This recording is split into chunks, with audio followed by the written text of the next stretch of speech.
Sebenarnya ini sering terjadi tapi tidak selalu ya. Karena kan kita ngelihat juga gimana momentumnya di pasar gitu. Kalau mungkin beberapa tahun belakang ini kan setiap kali habis lebaran kan turun lagi ya. Karena kan ya pas libur itu ada banyak data-data yang menggebrak pasar gitu. Itu. Tapi seiring berjalannya waktu kayaknya kalau di tahun ini bisa jadi marketnya ke arah sideways ya kalau aku lebih ngelihat proyeksinya.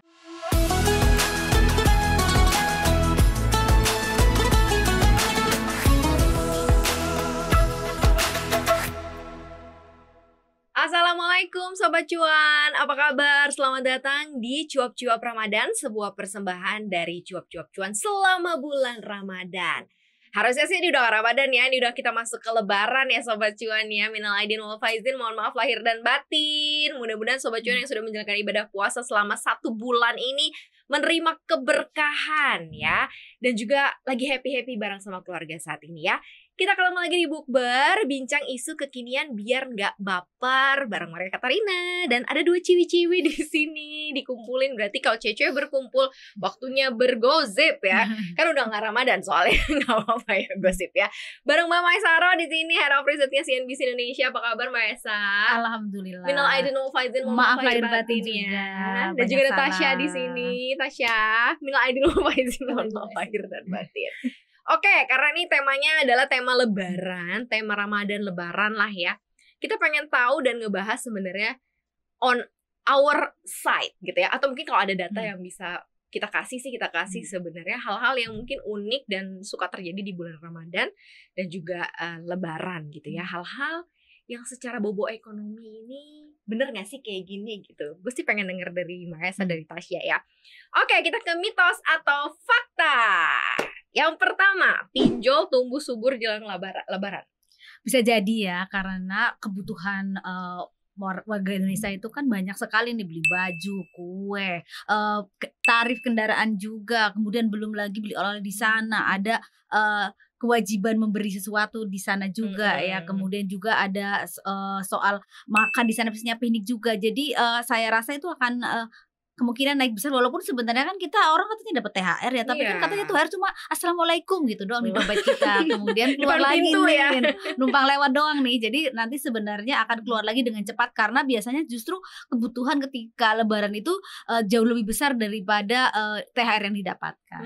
Oke. Emang iya ya, selalu gede ya kalau misalnya lebaran tuh kebutuhannya akan, karena gini, kalau di kepala gue tuh kalau THR kan 1 kali gaji, berarti sama gajian kan jadi 2 kali dong on that month. Kalau misalnya pinjolnya naik juga berarti kan kurang ternyata ya si 2 kali ini ya. Iya, masalahnya harga tiket juga naiknya berapa kali lipat dulu. Kemudian harga makanan juga semuanya naik nih, harga baju, harga semuanya naik, dan kebutuhan yang nggak ada nih tiba-tiba ada ya. Contoh paling gampang itu memberi, mungkin kalau kebiasaan di Indonesia itu memberi uang nih kepada saudara atau amplop ya, angpo-angpo itu kepada anak-anak kecil itu bisa sampai mungkin jutaan. Kemudian juga ada kebutuhan membeli kue, kemudian juga belum lagi mungkin bersodako juga, kemudian ada juga yaitu yang pasti mungkin yang paling habis banyak itu untuk pulang pergi ya, kendaraan, kemudian makan di sana juga, dan wisata juga. Jadi memang kebutuhannya tiba-tiba kalau kemudian THR-nya satu, kebutuhannya jadi sangat besar sekali, apalagi kalau kita mungkin sudah berkeluarga ya, itu ada anak berapa, ada istri, belum lagi kita juga harus ngasih ke orang tua, itu menjadi sangat-sangat besar. Jadi memang mungkin ada kemungkinan ke sana sekali, karena yaitu belum tentu kan THR-nya satu semua orang itu penuh, kedua gajinya juga mungkin tidak bersamaan juga ya. Mungkin juga gaji itu udah dibayar untuk bayar kredit, cicilan-cicilan yang lain ya. Nah ini tinggal mepet lah, walaupun ada THR, tapi ya itu kebutuhannya tiba-tiba mungkin berapa kali lipat daripada yang biasanya gitu. Sebenarnya sih kalau peningkatan pinjol sebenarnya lebih kepada karena sekarang pengetahuan orang terhadap penggunaan dan kemudahan pinjol ya, lebih gampang didapat. Terus kayaknya orang juga aduh nggak ada nih duit, kayaknya udah deh pinjol aja gitu. Atau yang ngerti hacks nih kayak Tasya. Bener. Jadi sekarang tuh pinjol ini kan mempermudah banget orang untuk belanja ya. Dan sekarang itu pinjolnya kan bisa bayar sekarang, bayarnya tuh beli sekarang, bayarnya bisa 1 bulan, 2 bulan, atau bahkan dicicil sampai 12 bulan. Gitu kan. Jadi ini suatu kemudahan yang ya kita tuh bisa seneng gitu memakainya. Dan ada banyak diskon juga. Selain itu, kita kan tahu ya I don't THR. get it sih kalau kayak banyak diskon tuh kayak apa iya. Soalnya aku bukan pengguna si paylater ini. Iya. Sama kalau kita misal ngehitung dari THR deh. THR itu kan dibagiin kalau PNS kan 10 hari sebelum. Kemudian kalau swasta kan 7 hari sebelum. Nah, biasanya ini barang-barang yang harus kita persiapkan jelang lebaran tuh lebih cepat dari itu. Maksudnya bukan kita beli seminggu sebelum, 10 hari sebelum. Bahkan ada yang dibeli 2 bulan sebelum tuh. Beberapa orang tuh ada yang seperti itu gitu, nyicil gitu ya. Dan bisa dipermudah bayarnya dengan pay later. Oh, mereka ambil pay later di 2 bulan sebelumnya, nanti pas dapat THR dibayar lah gitu ya. Iya, bahkan ada yang memanfaatkan hari-hari cantik nih, kayak misalnya 3.3, 4.4. Nah, itu mereka akan dapat diskon lebih banyak lagi gitu. Apalagi orang mengincar gratis ongkir begitu. Oh, kalau ngerti hacksnya ya, anak Iya, Gen Z bisa. sih kayak ngerti ya. Gitu ya. Jadi penggunaan si pay letter itu apa?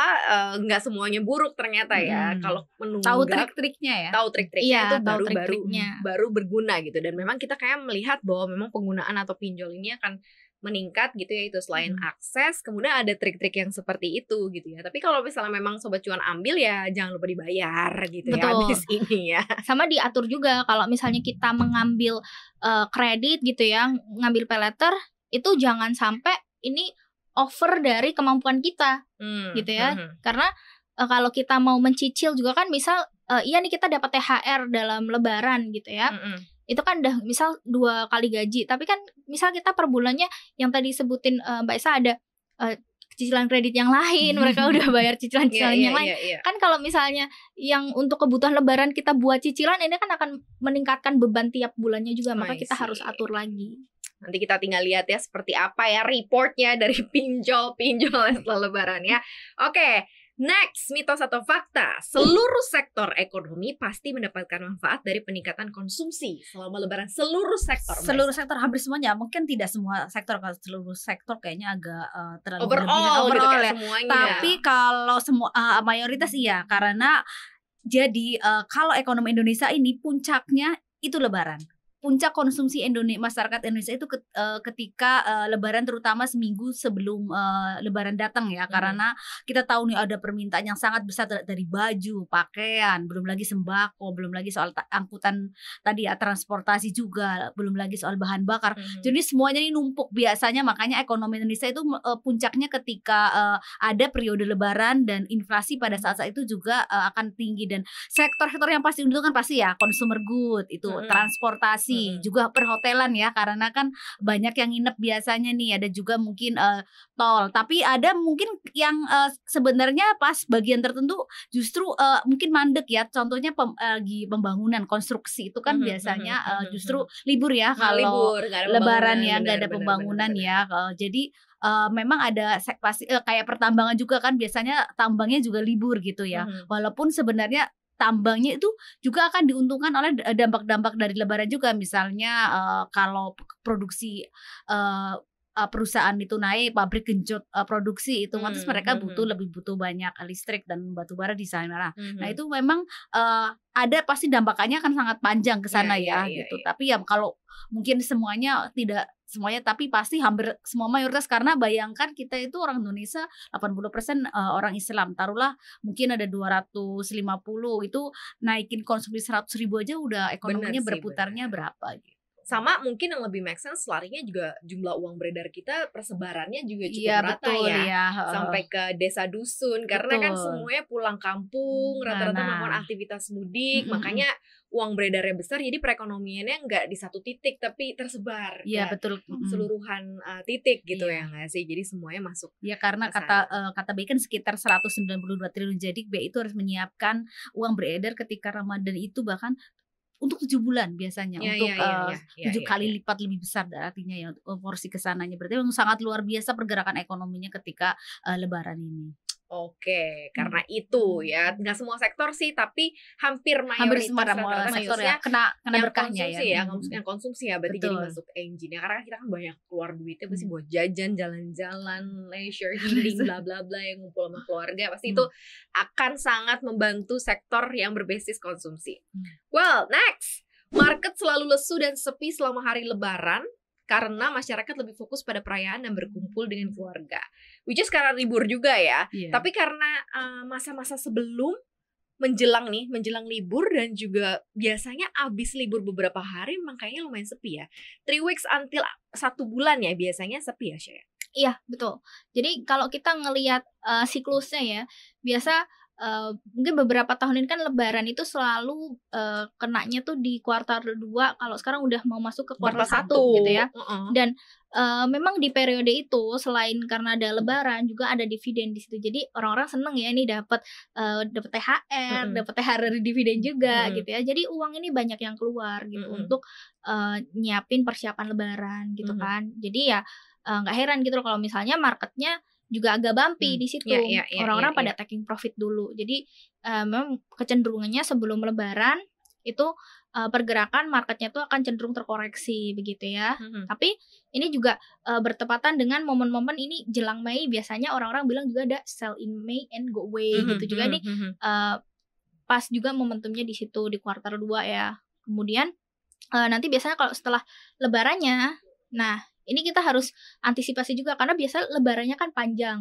Nah, ini suka ada data-data dari misal Amerika atau China yang mungkin kita halt ya. Iya, tahan gitu. Misalnya data yang keluar ini kok tidak sesuai ekspektasi atau nanti bisa kalau misalnya kayak yang berhubungan ke The Fed bisa jadi inflasi Amerika misal naik gitu lagi. Itu kan nanti akan berpengaruh ke market kita. Nah, biasanya ini akan tercerminnya itu pas market kita buka setelah lebaran. Nah, itu dia karena kita tutup ya kan semingguan gitu, market di luar tetap buka. Jadi sentimen apapun kita kayak nggak ngerasain, tapi after dibuka baru kerasa. Langsung baru kerasa. Jadi kayak ibaratnya kita tuh nampung sentimen aja. Habis itu nah ini mau jebol apa mau naik nih. Jadi make sense ya sebenarnya kalau kemudian para investor tuh jualan dulu gitu ya, tarik cash dulu karena ngamanin posisi, karena kita nggak tahu kan selama libur itu sentimennya apakah baik-baik aja ataukah nggak baik kan kita betul. tahu. Pengalaman paling baru mungkin Maret 2022 ya, itu pertama kali The Fed naikin suku bunga dan justru terjadi ketika kita Mei itu ketika pertama kali The Fed naikin suku bunga 50 basis point dan itu sedang liburan. Nah, ketika market buka langsung jebrol lah. Kalau nggak salah IHSG turun 4%-an karena itu ditahan-tahan buruknya dulu kan. Jadi makanya ketika market dibuka langsung crash karena ini dampak dari negatif sentimen Fed ini udah ketahan berapa lama gitu. Jadi sebenarnya reason sepinya tuh adalah karena kemarin sebenarnya udah cukup banyak dapat cuan ya, apalagi kalau misalnya punya saham yang ada dividennya plus ngamanin posisi sebenarnya ya. Benar, apalagi kalau dalam libur panjang itu ada data-data tertentu yang mungkin bisa aja bikin suatu gebrakan lah di market gitu.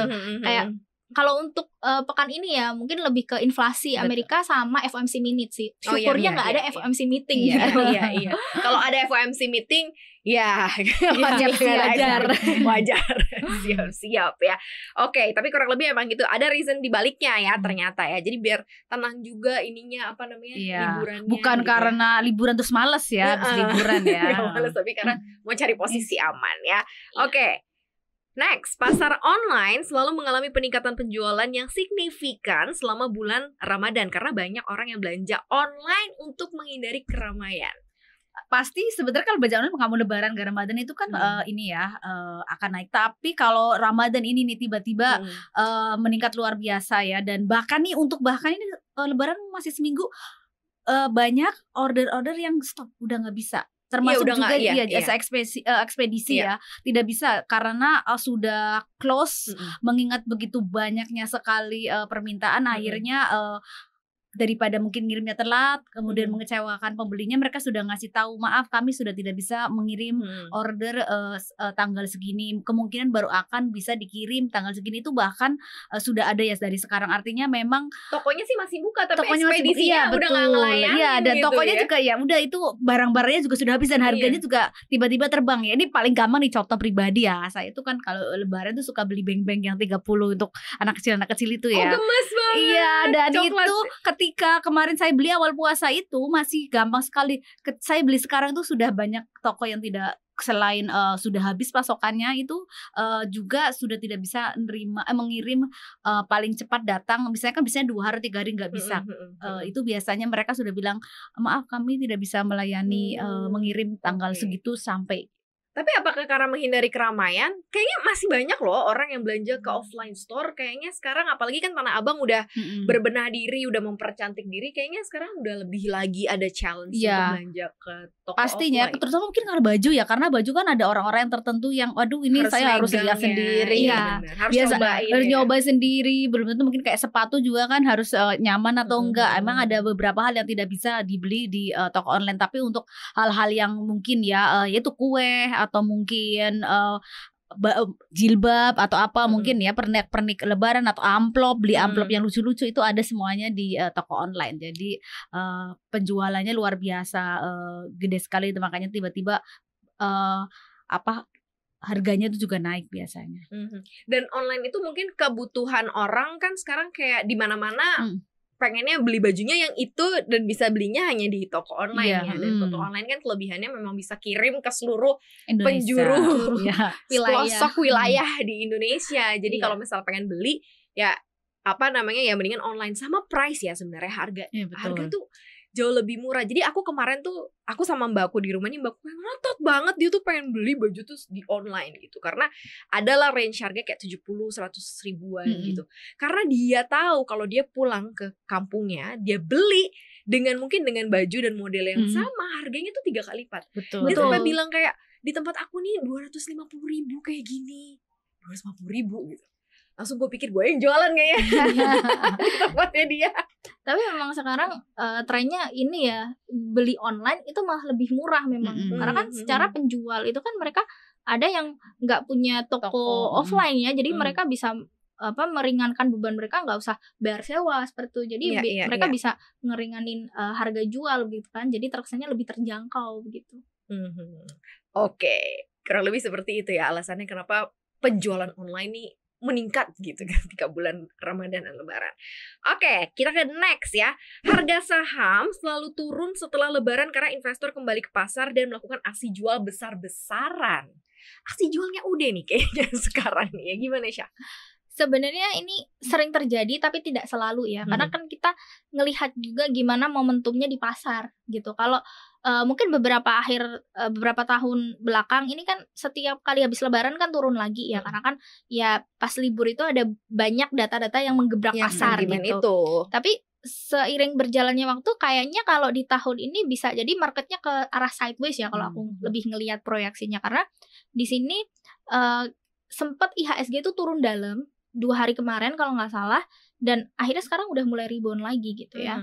Dan ya kita perlu monitor lagi lah ke depan gimana data-data yang akan keluar. Tapi aku ngelihat mungkin cenderungnya lebih akan sideways dulu. Mungkin yang dari perbankan big caps lah ya yang bisa jadi engine-nya gitu.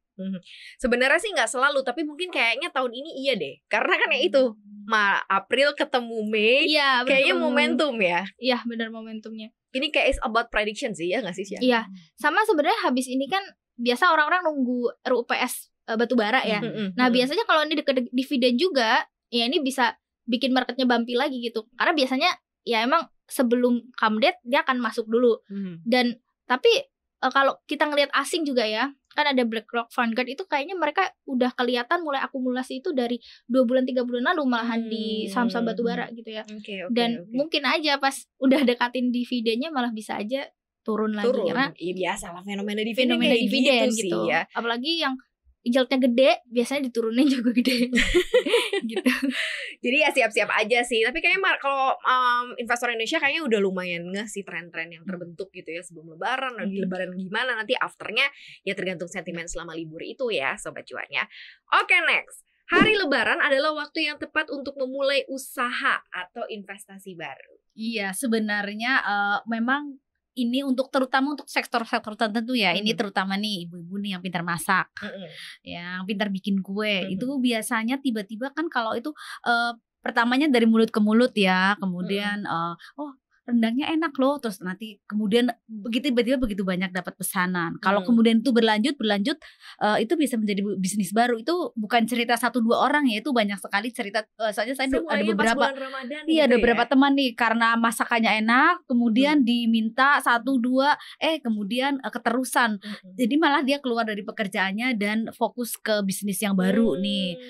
Terus kemudian juga yang biasanya mungkin kayak berjilbab atau karena memang ada bisnis-bisnis yang tumbuh pesat ketika Ramadan ya, terutama itu mungkin makanan dan mungkin fashion gitu. Jadi ya kalau memang memiliki kelebihan di sana, jangan ragu-ragu untuk memulai bisnis saat Ramadan, karena itu karena momentum juga gak sih? Momentum juga dan kayaknya nih ya, saya nggak tahu juga nih sebagai kayak matching gitu kan, karena di bulan Ramadan orang pasti belanja juga gitu, kok lebih konsumtif. Betul, dan kalau di secara psikologis kalau kita punya mungkin kayak tuh tiba-tiba punya THR duit lebih banyak, nggak apa-apa lah beli, mumpung punya ada duit kita coba-coba gitu. Ada hal kayak agak dimaafkan oleh diri kita sendiri kalau kemudian ya udah nggak enak ya nggak apa-apa, ya penting nyoba, mumpung punya duit nih pengen ini pengen nyobain. Jadi ketika mendengar mungkin masakan viral atau apa itu tiba-tiba pengen nyoba gitu, dan menurut saya itu jadi celah khusus buat mereka yang punya naluri bisnis.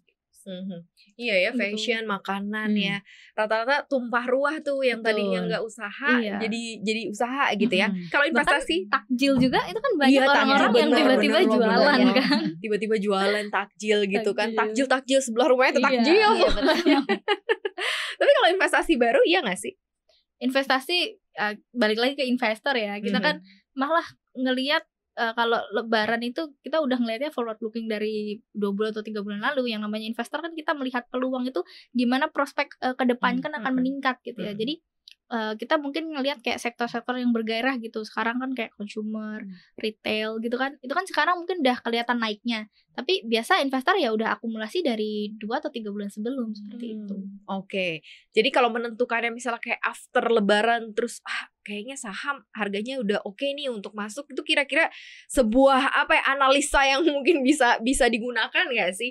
Karena mungkin kan diskon atau apa gitu, karena memang orang nggak banyak masuk gitu. Iya, mungkin satu plusnya bahwa orang itu ini ya yang kita ngomong, mungkin ada beberapa orang kan juga yang mungkin THR-nya gede dan pengeluarannya nggak banyak mungkin ya, itu kan juga sebenarnya punya uang lebih untuk diinvestasikan kembali setelah pasar buka gitu.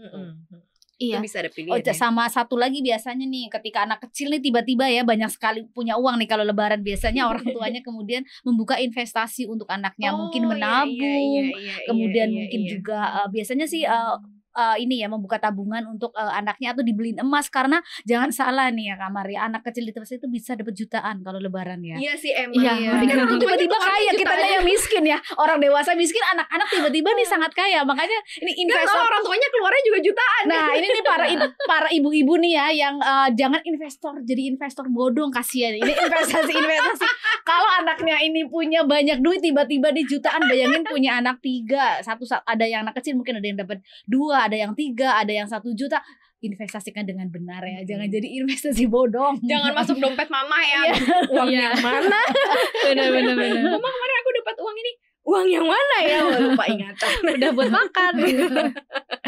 Wah, itulah dinamika yang sangat-sangat seru ya. Dan di ekonomi ternyata juga seseru itu Sobat Cuan. Walaupun memang gak plek-ketiplek selalu pada kenyataannya demikian gitu ya. Tapi emang begitu menariknya masa Ramadan dan juga Lebaran ini sebagai salah satu motor penggerak perekonomian di Indonesia.